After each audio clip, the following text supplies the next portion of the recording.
I kept asking the question to various people who would come on the show. And it was very straightforward. What does Zelensky want? What is his end game? What is his objective at this point, as things seems to be falling apart in the Donbas region, and that region at this point seems to be firmly, or at the very least, going into the hands of the Russians, with a contingent of 10 to 15,000 Ukrainian forces, its best forces, basically being encircled in multiple cauldrons that are in that region and being surrounded and suffering heavy losses of men, material, and positioning. I mean, even this kind of counteroffensive in Kharkov, they're basically saying that is being pushed back. So all of the chest thumping and, yes, triumphantalism and everything else. The reality of it is, on the ground, the Ukrainian military is being hit extremely hard. The artillery is basically chewing through their people. And with the idea of them being surrounded, they may not even be able to get out of that region. Meaning, Severodonetsk is apparently circled and being penetrated deep into the city with the Russian allies, meaning the Donbas republics, militias, and the Russian military. So your best soldiers at this point are being surrounded.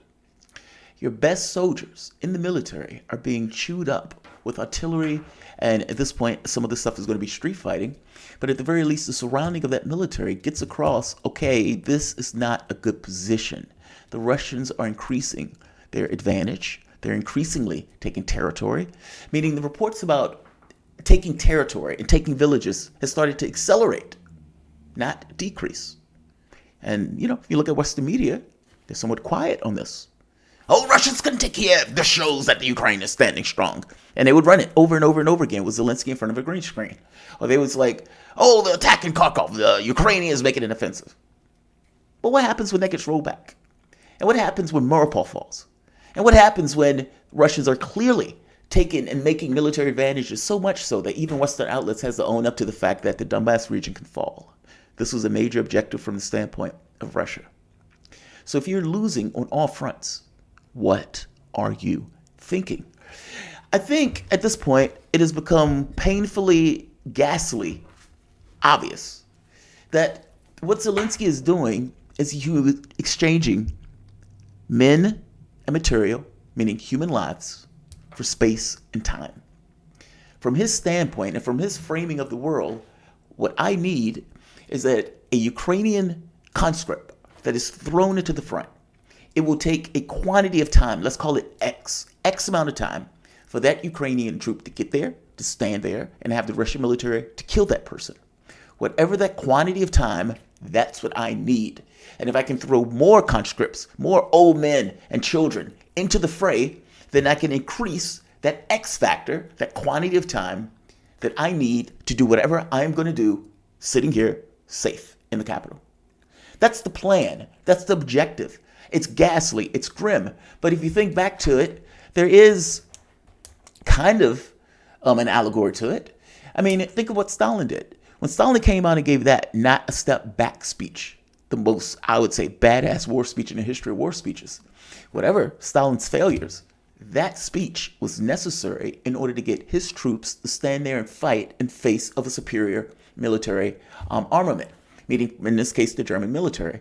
The German military vastly outmatched the Russian military. And what was phenomenal about that war was that the Russian military was able to learn, accommodate, while losing massive amounts of lives in order to not just equal the German military capability, but to excel it, basically using many of the same tactics, hundreds of miles, cauldrons and whatnot. It is an astonishing feat of what they were able to do. Meaning, you had so much space that they could move factories and whatnot into a different location while the men stand their ground and having to fight, oftentimes losing, but fighting, relentlessly fighting, because what they understood was that the German didn't take them as being human beings, and so surrender was not part of this process. What the German knew was that you have invaded this country, you have killed scores of these people, you have made it very painfully clear that you don't think those people are human beings. If you get caught, you are going to die. There is no avenue for surrender in this context, meaning it is a war to the death. It is existential in the way that both sides are seeing it. So there is something to it, but this is not really an exact situation. The Ukrainian military in this situation is getting crushed. And there is a finite amount. I get Ukraine is a big country, but from the standpoint of the Russian military objectives, those objectives are being accomplished. The objective wasn't to take all of Ukraine. The objective was in large part to basically protect the Donbas Republic, especially from the standpoint of Ukrainian aggression, and to smash the Ukrainian military, to make sure Crimea is part of Russia, to create a land bridge to the Crimea and take over certain areas of the Donbas and allow those independent republics to be safe and secure, and to have that done through military execution. They didn't need to take the whole Ukraine. The catch is, though, that from Zelensky's framing, if he's not going to come to peace terms, which at this point he's scuttled, then even if Russia takes the Donbas region, what would it take for those regions to be safe if the Ukraine is not necessarily on any notion of compromise, surrender, and we are basically pushing for victory? Meaning, from Zelensky's framing of the world, if we can keep putting troops in those regions, even if they are being annihilated, even if all of them be annihilated, at the very least, it is going to take a quantity of time for that particular annihilation to take place. And whatever that quantity of time is, I can get the weapons, I can get all of the personnel, not personnel, but weapons, materials, I can get training for the troops here in the West. And on top of that, it gives me space and time to build up defenses, fortifications from the standpoint of Western Ukraine. Meaning, even if I lose the East, I can still create a strong point, power point here. And I can get the troops the training that they need in order to be able to accommodate and use the weapons that I'm getting from the United States and from all of the NATO nations. That's the framing of it. It is ghastly, yes. But in his mind, he may even be considering, I can do a counterattack once I conscript all of these people into the military and get those people trained up. Maybe we can even have ideas of counterattack to try to get the territory back. So what does Zelensky come out and say? Victory is the point. Victory is the point.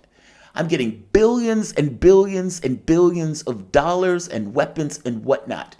And Ukraine has a large country. We can conscript millions if we need to. Now, this is not just conjecture on my part. Zelensky basically came out and said the quiet part out loud. Zelensky believes that it would take lives of tens of thousands of Ukrainians to defeat Russians. That number is underplayed. I'm sorry, that number is underplayed. Right here. Zelensky says that it would take tens of... Right. I have no doubt that we will win, but we must remember that the price of this is tens of thousands of Ukrainian lives. As I said, I think you are vastly underplaying the number of Ukrainians it will take in a losing contest like this.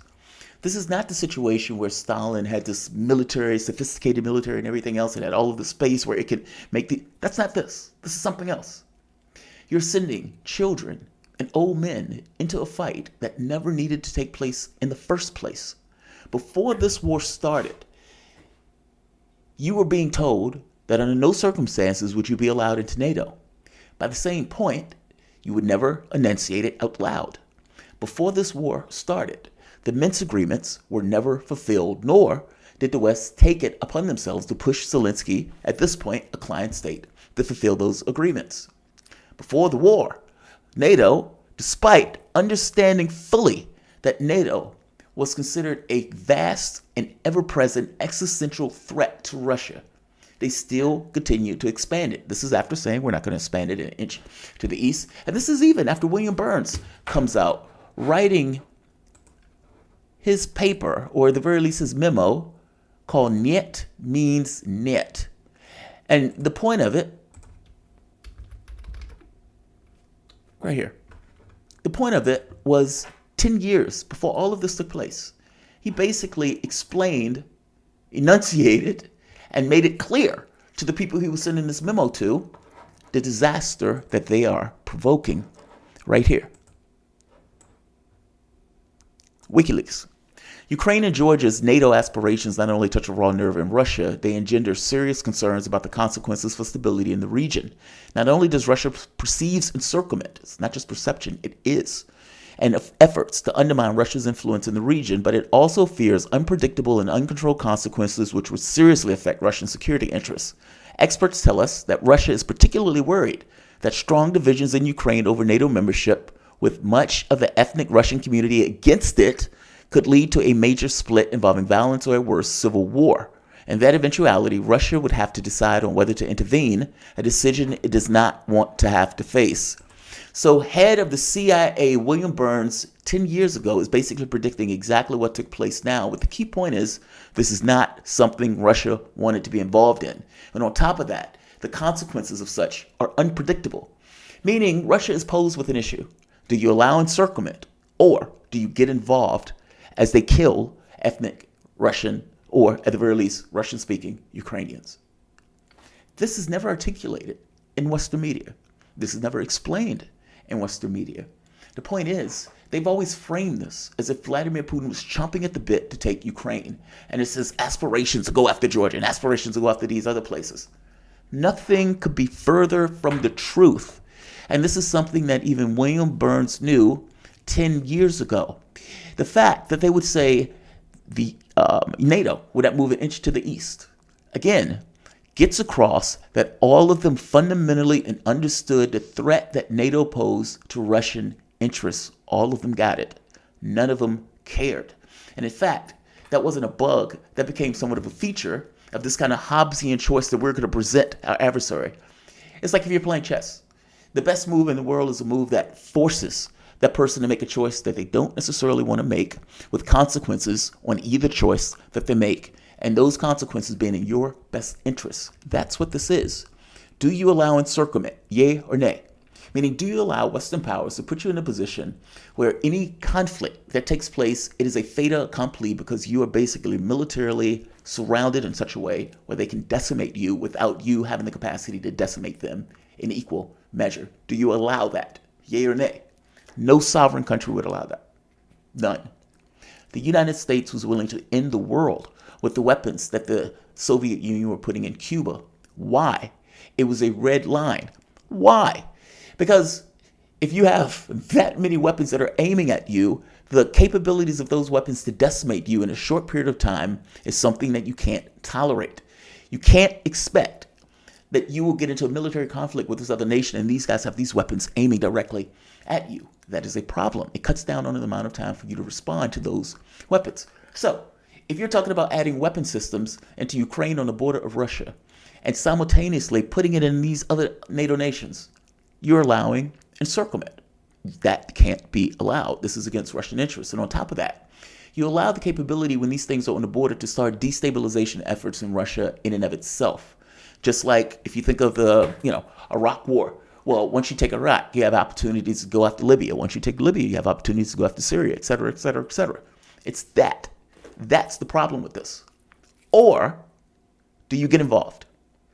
Knowingly that get involved has unpredictable consequences that often go beyond your own specific military objectives.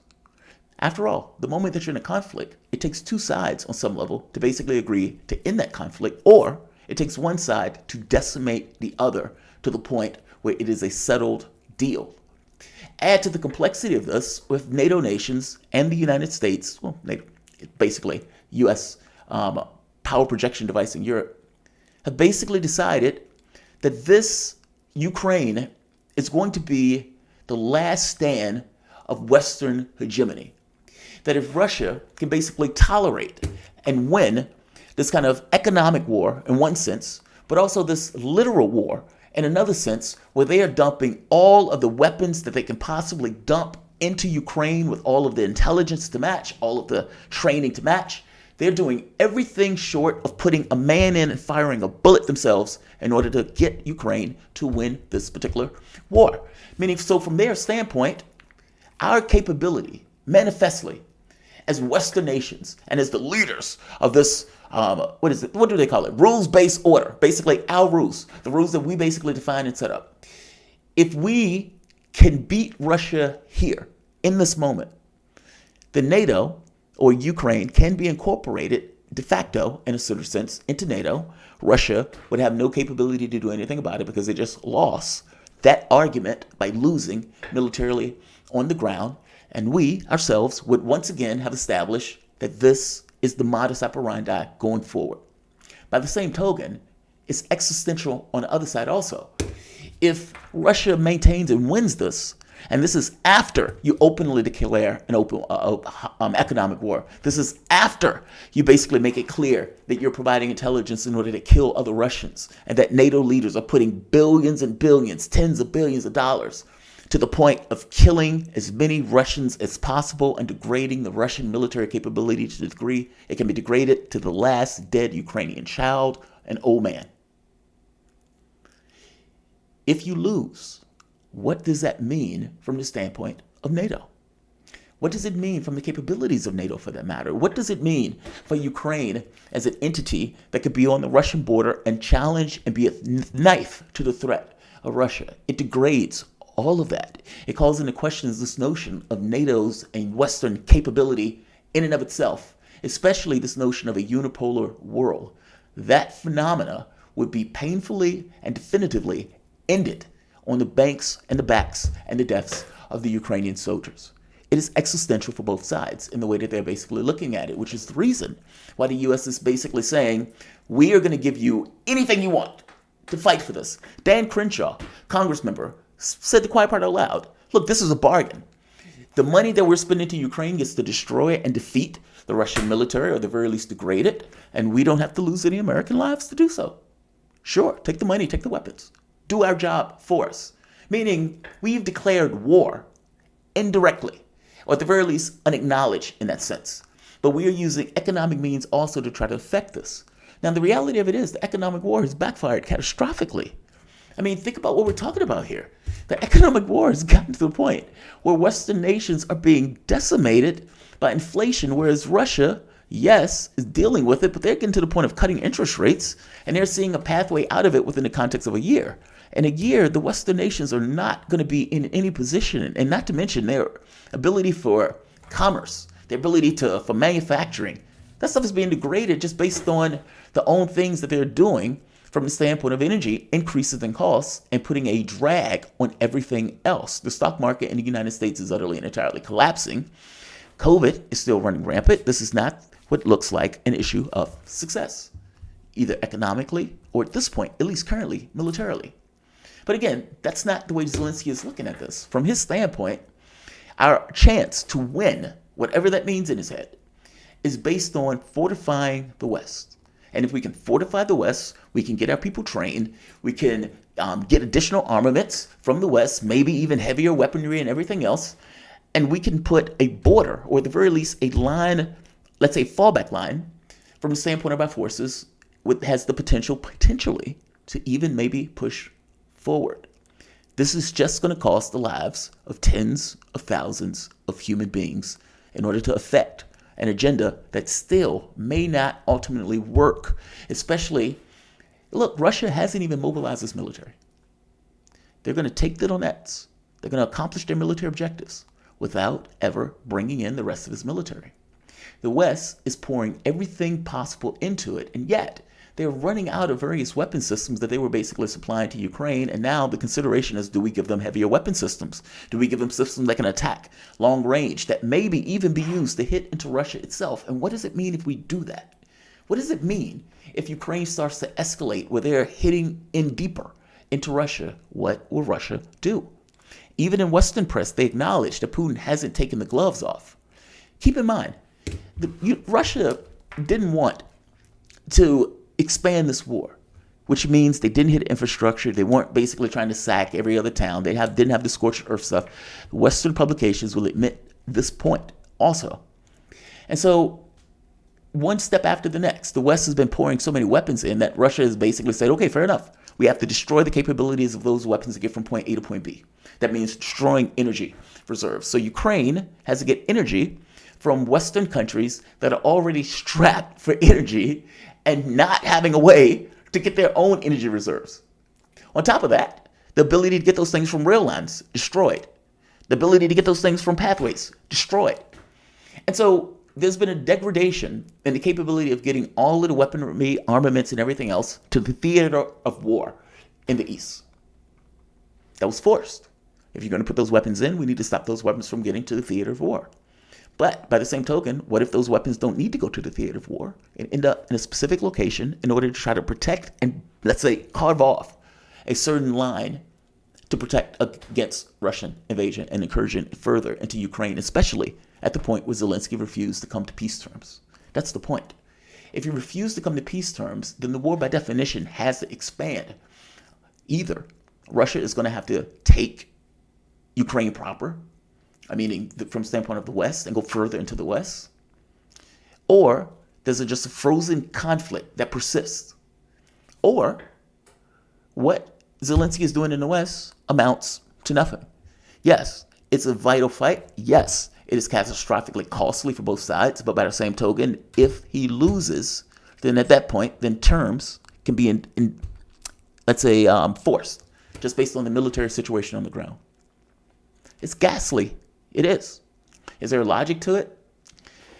Look, I am one of those people that don't believe you squander military lives. And what does it mean the moment that you enunciate that in the way that he basically says, yeah, it's going to cost tens of thousands of lives? Yeah, what does it mean when you enunciate that, when you said it aloud? Hey, all of you troops out there, I need you to know that you are giving your life for the time I need in order to do something else for Ukraine that still may not ultimately work. What do you think in that sense?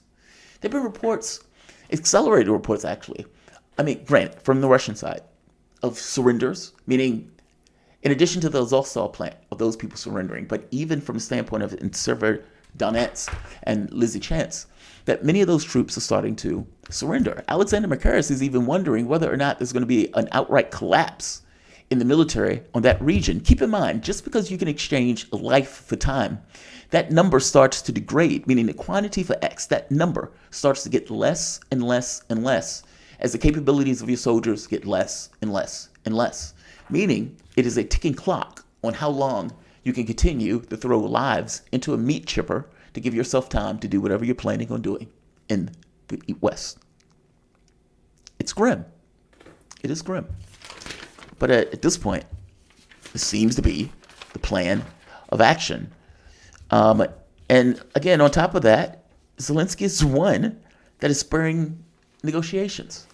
Now, whether he's led by the West, whether he's taken this kind of Western point of view on this stuff, he has dragged his country into a war that he is not winning. That's the bottom line. And this notion that you're willing to exchange Ukrainian lives for something like this is utterly astonishing.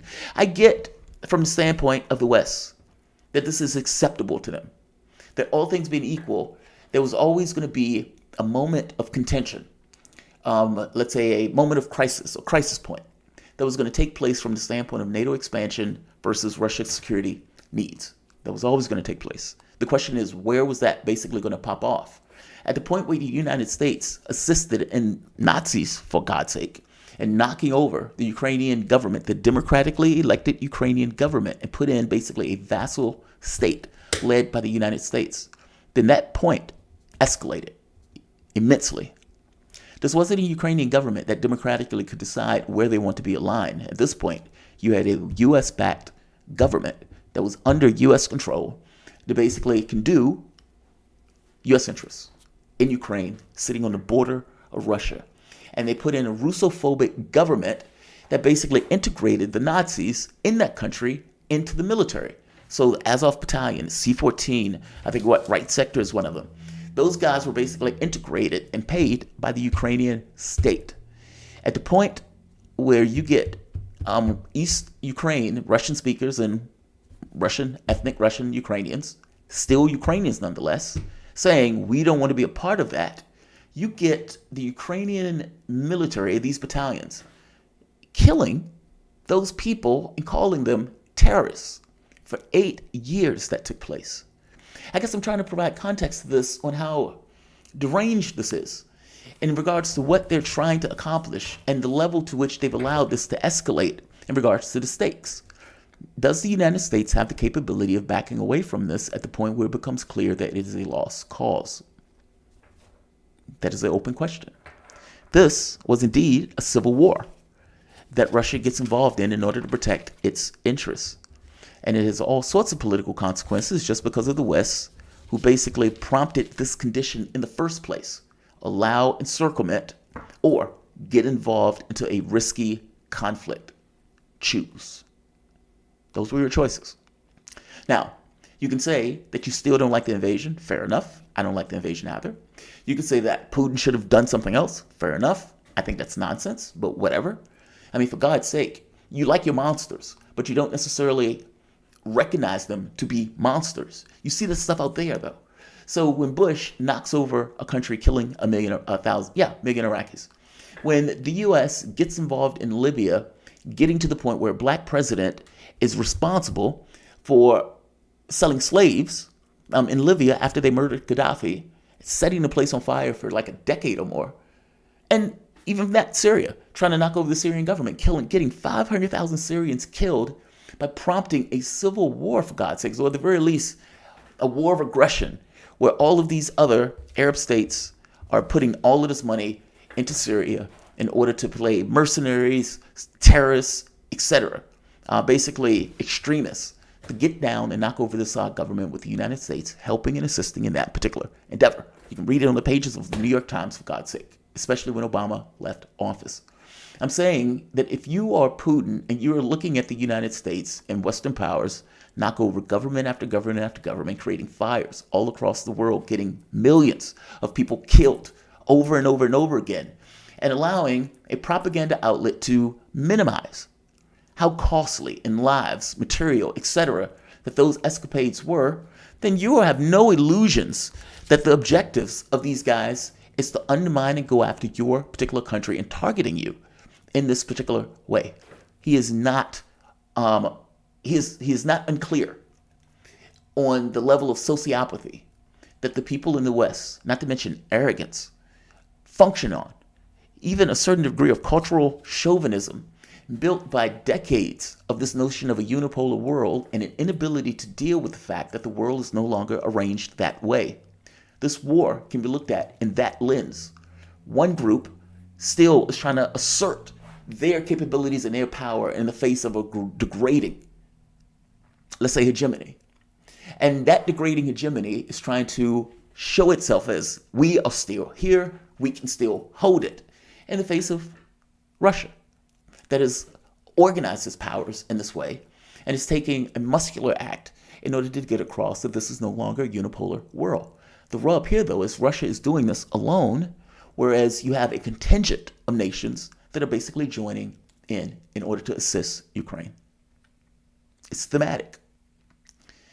What it means cannot be understated in regards to what it's going to mean going forward in the way that the world has arranged itself in a security sense.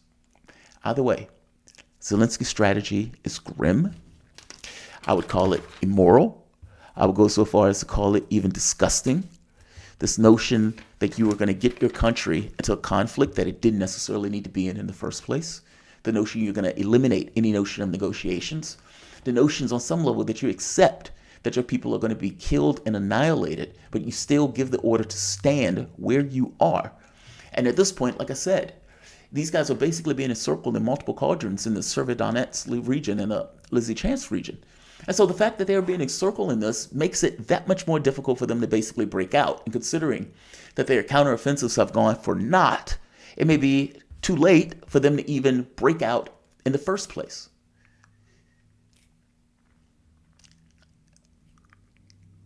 It is the reason that NATO basically has said and decided we're going to pull out all stops in Ukraine. This is the last stand of the unipolar world and Western hegemony. And maybe they're going to kick something off again against China, using Taiwan to do it as a pretext in the same way that Ukraine was being used as a pretext for it. But at this point, this seems to be going so disastrously for the home front, but disaster doesn't necessarily seem to matter in the context of their ideological framing of the stuff and where they position themselves and who they are. I mean, for God's sake, what has gone right for them in this? Honestly regarded. And the fact that this stuff is falling back on us is going to create all sorts of political instability in Europe and in the United States as other parties use the fact that the policies that they're basically enacting is damaging the home front. And as such, how are those particular politicians going to maintain themselves in the face of that withering criticism that will happen? Invariably, it would happen. I mean, for God's sake, they just got rid of a COVID bill in favor of the $40 billion to Ukraine. They just got rid of a bill that would have given money, I believe, I forget the number of billions, to small businesses and restaurants that are being, again, hit and hurt by the levels of inflation. Basically, something to mitigate the economic devastation that's basically taking place for the amount and increase in gas and food, etc. They killed that one, sending 50 billion, 40 billion to Ukraine. This is on top of Europe sending 15 billion to Ukraine. So, while your countrymen get poorer, colder, get that much more concerned about their livelihoods and whether or not they're going to be able to operate and function, you are uniquely and singularly focused on getting as much money and weapons into Ukraine. That's the framing.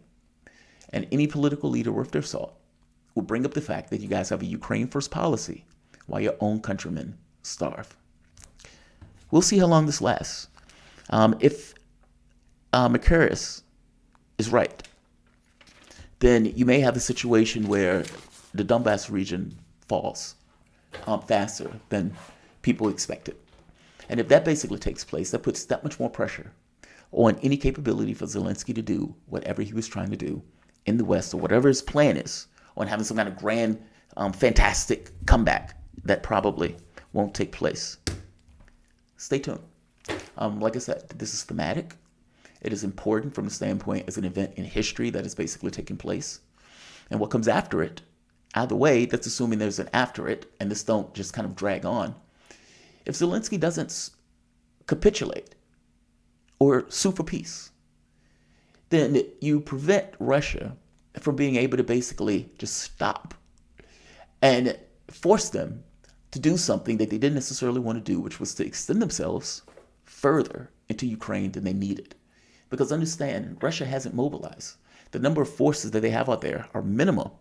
They're working in coordination with the Donbas Republic's military or militias. But again, this isn't something that they have fully mobilized for in order to pursue a larger war. Ukraine is a massive, massive country. And so going about it with the number of resources they have, well, if you continue to expand the war, or at the very least you prevent the Russian military from stopping because you refuse to capitulate or at the very least go for terms, then you, on some level, force the Russian military to go beyond its standards or beyond the objectives that were initially set. So despite having more high-tech technology, despite having superiority in regards to skill, capability, planning, logistics, etc., the further you go, the more complicated, I suppose, it gets. At least that's what it was in World War II. So we'll see.